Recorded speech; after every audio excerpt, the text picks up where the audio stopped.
Coming up on Texas Parks and Wildlife. So the water will start coming in at the stern, the rear of the ship should hit the bottom, and everyone will celebrate. The technology has changed by leaps and bounds. It's really what made the restoration of the wild turkey possible. Firearms should not be stored alongside ammunition in an unsecured location. A locking gun cabinet or safe is a much better solution. It's kind of like the Army, but you don't fight, you don't march, you work.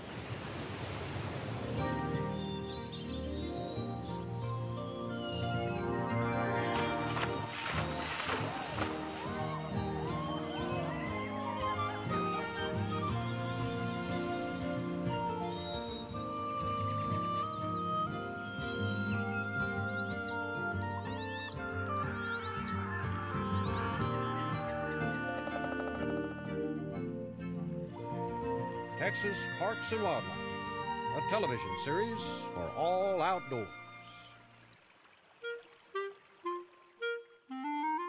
This series is funded in part by a grant from the Wildlife and Sportfish Restoration Program.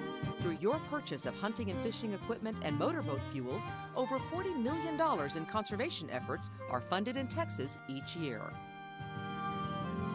Additional funding provided by Ram Trucks. Guts, glory, Ram.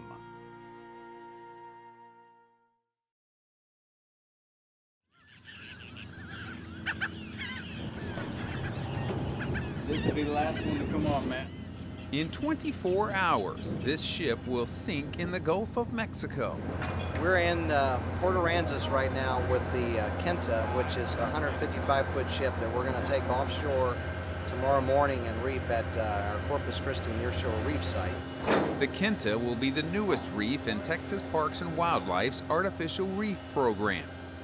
Basically what we have is a huge piece of metal that will benefit the local environment. Marine organisms will begin to grow on it.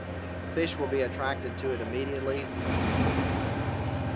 It's been cleaned of environmental hazards and it's ready to go. The next morning, the crew tows the Kinta through the Aransas ship channel towards her final destination. The reef site is 8 miles offshore and in 75 feet of water. Roger, so we're within the reef site. We are in the very soon process of the deployment of the MV Kinta S. The Kinta's last passengers will pull the plugs to sink the ship. So the water will start coming in at the stern, and then gradually the water will fill up the ballast tanks one by one from the stern to the fore, and the rear of the ship should hit the bottom. Then eventually the bow will follow suit and it will land perfectly upright and everyone will celebrate. She's a little heavy on the starboard side, but so far so good.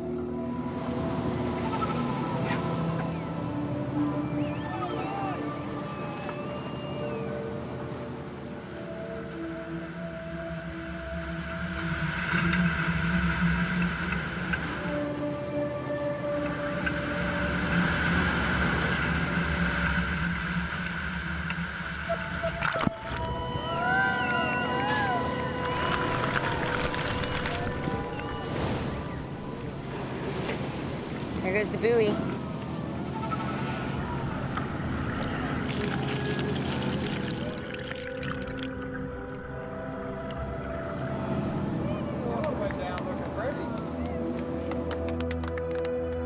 The Kinta lands perfectly, ready to become a new habitat for sea life and a new spot for anglers and divers to enjoy for years to come.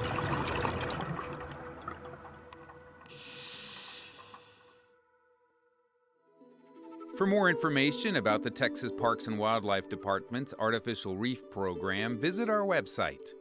Use the interactive reef map to explore over 50 reef locations in the Gulf.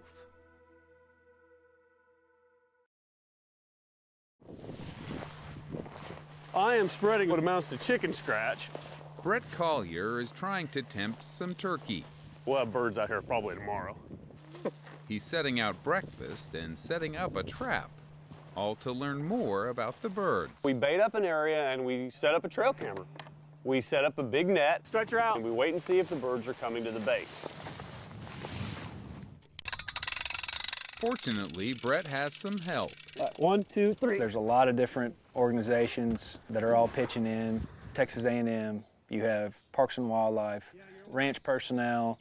You could not find a better place to have a collaborative relationship between a university, a state agency, and a private landowner than right here where we are in Duval County. Come in, all those. This high-tech turkey work is taking place on the Temple Ranch, 2 hours south of San Antonio. Good job. Being open to research is just one way the ranch works to enhance turkey habitat. In the last few years, we've had some pretty rough droughts here in South Texas, and we've lost, I'd say, up to 50 to 70% of our hackberries, which is the main roost tree here in this part of South Texas for turkeys.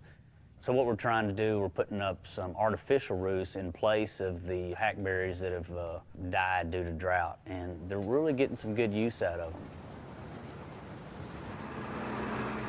More traditional improvements like brush management and the use of prescribed fire have also helped wildlife here.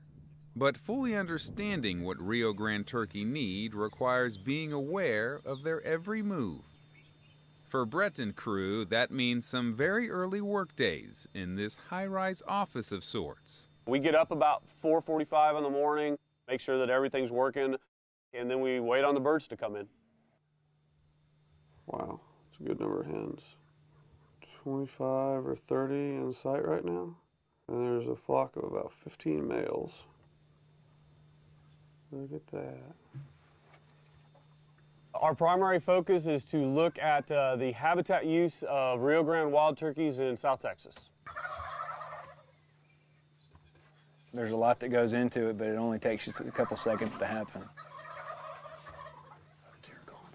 When the net goes off, our primary goal is always the safety of the bird. Drop, drop, drop, drop, drop, drop. It's pretty exciting when that net drops. Any birds on the edge? That corner? It is very fast and furious. Roll them up underneath if you need to. We try to do it as fast as we can and reduce stress on the birds. It took you guys so long. Okay. It's quite a rodeo sometimes.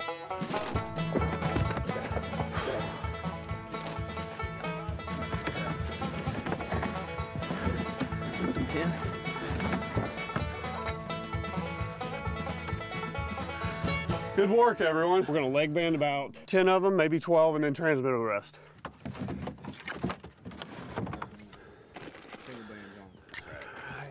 Putting leg bands on them, putting radio collars on them, or backpacks in this case. Yeah, go ahead and grab it. Go ahead and grab one more out of here. We put a backpack transmitter on them that we can use to follow the birds around. And currently, we've developed some that are using GPS technology. Frequency number 151, 340. You can use that information to identify habitat.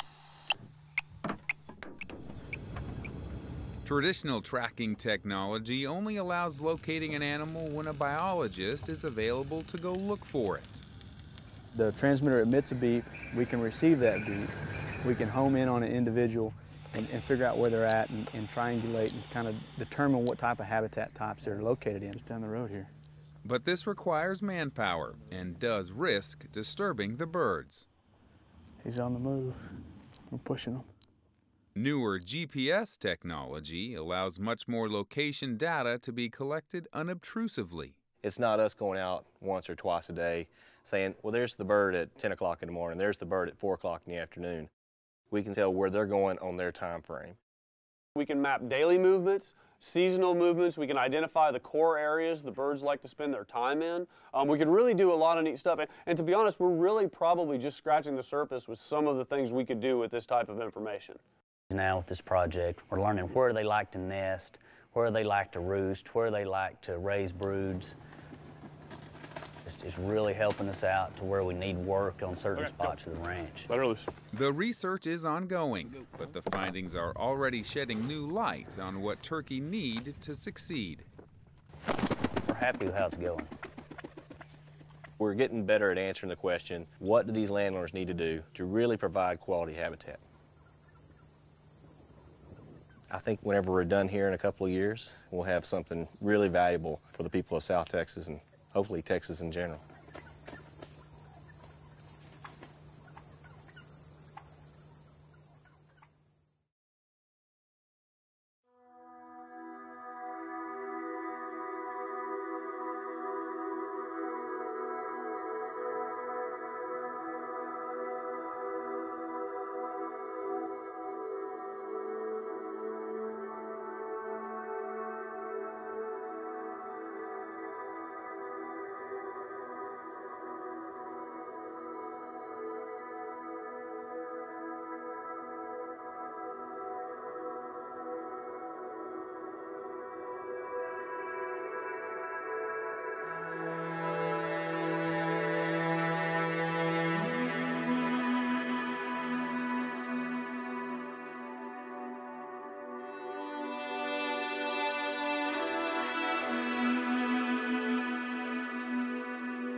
That decade of the 30s is the worst I've ever seen. We were just barely making it.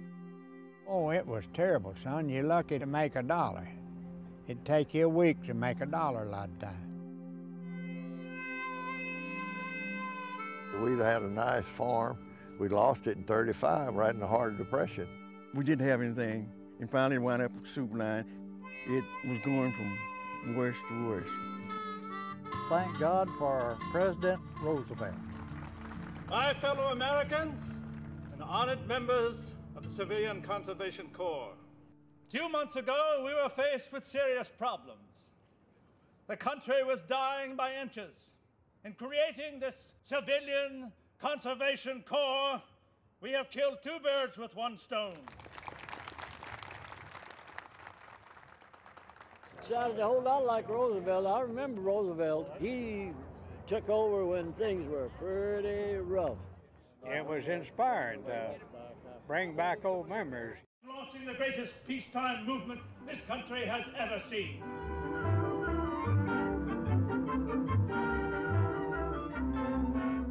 Historic Bastrop, third oldest settlement in Texas, is importantly represented in the development of the Lone Star State Park System. 70 years after the creation of the Civilian Conservation Corps, Texas CCC veterans gathered at Bastrop State Park near Austin to be remembered. You remember me? I sure do. Ted, I haven't seen you in 70 years, but I know you. And they gathered to do some remembering themselves. These men reunited in Bastrop because it's one of the dozens of Texas parks that owes its very existence to the CCC. It's a chance for us to come up and shake the hand of the man who built your favorite park. President Roosevelt created the Civilian Conservation Corps in 1933 to provide jobs during the Great Depression as farms turned to dust and unemployment soared to 25%. And in only 10 years, the men of the Corps helped turn national tragedy into national treasure, building the backbone of our country's park system. These fellows here built all of this. They landscaped the grounds, they built the roads, they did everything they needed here. The Bastard State Park, I feel like it's a home away from home. I cut some of them rocks right there. There's some chisel marks right there. Manual labor work. We helped clear a lot of these roads and areas around here, see. I knew how to use a shovel. That was important. We had to drill these bluffs, the 20-foot steel and that, and your jackhammer sit in your elbow. We built fences, cut cedar posts, and set out a few trees. Well, I didn't weigh but about 98 pounds. I was just skin and bones. That wheelbarrow was almost more than I could handle. I worked in the rock quarry, crushing rocks. Crushing rock, digging ditches, planting trees, and building roads. It was hard work, and they lined up to get it. It was something that practically every young man was trying to do, was get in that CC camp. He says it's kind of like the Army, but you don't fight, you don't march, you work. I was 16, and they wasn't supposed to wait till you was 18. They asked me, said, "How old are you, boy?" And I said, "I'm 18. And old boy said, "Why'd you tell him that for?" I said, "If you're hungry, you'll tell him anything." They put me on the road gang. I was the happiest boy in the country because they took me out of the cotton and cornfields, which was great. Assigned to camps across the country, the young men adapted to their new homes. One of them, he'd never been away from his mom and daddy, and they brought him down here, and when they left him, he cried. And he just as poor and as skinny as he could be and shy. But first thing you know, he fattened up and got real sassy. You had a lot of friends. That's one thing I didn't have in the country. We had running water, I know that. That was something very unusual for me. It was cold. With snow, and we had the latrine. You didn't dare sit down on a seat because you'd never get up. It was about 110 in the shade, but there wasn't no shade. Conditions were often harsh, and the work was usually tough. But to most, that was nothing new. You didn't think nothing about working. I was born and raised on a farm, and you work from sunup to sundown, sometimes 6 days a week. Well, it's something new, something different, and I got $1 a day. The pay was $30 a month, of which we'd get $5, and $25 would go home. When you're doing without, a little money is a lot of money. If they hadn't got that $25 a month, they might have gone hungry at times. It meant everything. Everything. Do you know that there was over 3 million young men went through that CCC? But then can you visualize then each one of us had a family? And then you can just visualize how many people that paycheck reached? Boy, it helped a lot of people. It was a good thing for the country. It really was.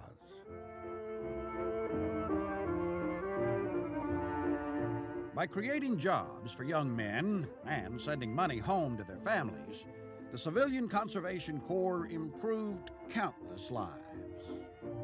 I loved the CCC. I wouldn't take $1 million for what I learned in there.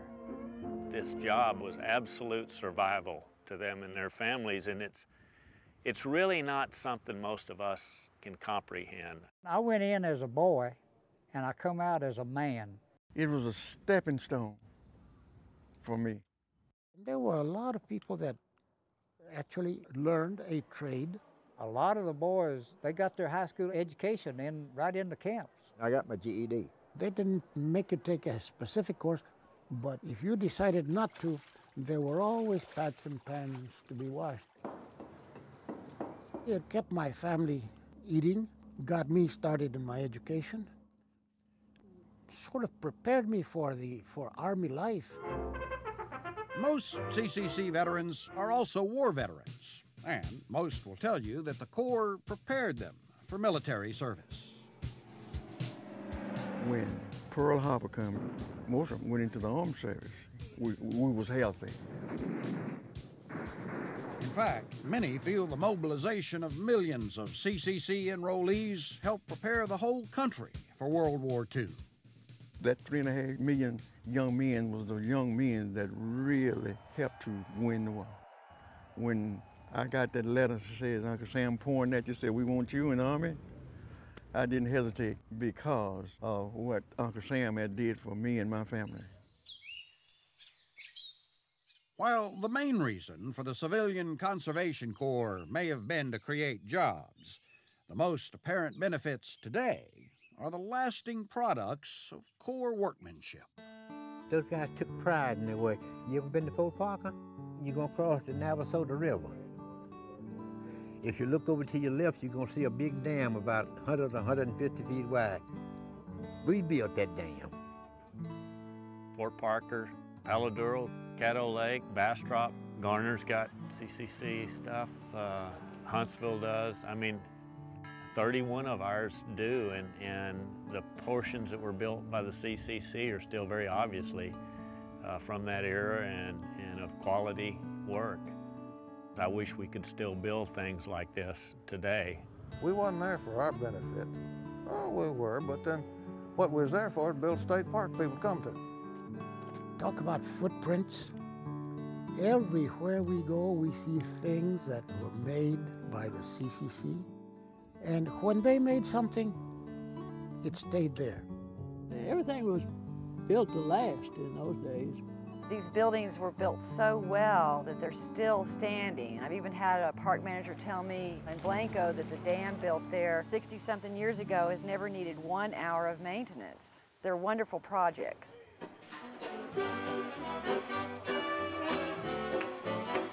It's about time that Texas celebrates the CCC and lets these men know how valuable their contributions are to so many people.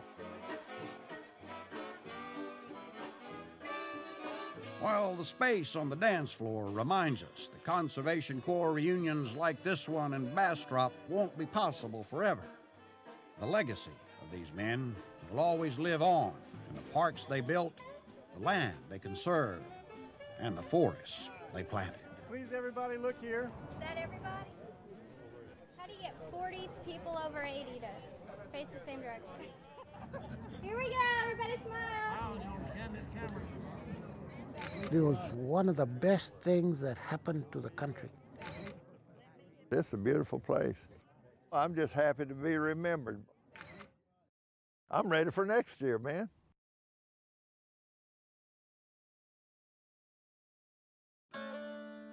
Statistics show that more than half of the fatal firearm incidents reported each year occur in the home. Since almost all incidents are caused by carelessness and lack of knowledge, it's the hunter's responsibility to help prevent firearm mishaps in the home. This loaded pistol is a tragedy waiting to happen, and what's more, it's illegal. It is unlawful to store, transport, or abandon an unsecured loaded firearm in a place where children can obtain unsupervised access to the firearm.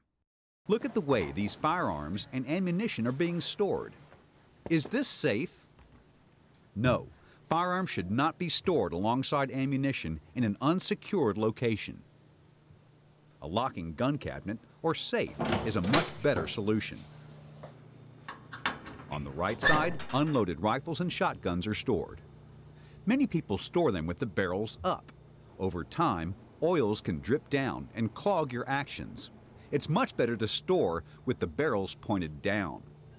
On the other side, ammunition is stored separately, also under locked conditions. Remember, it's your responsibility to keep your firearms safe and secure.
This series is funded in part by a grant from the Wildlife and Sport Fish Restoration Program.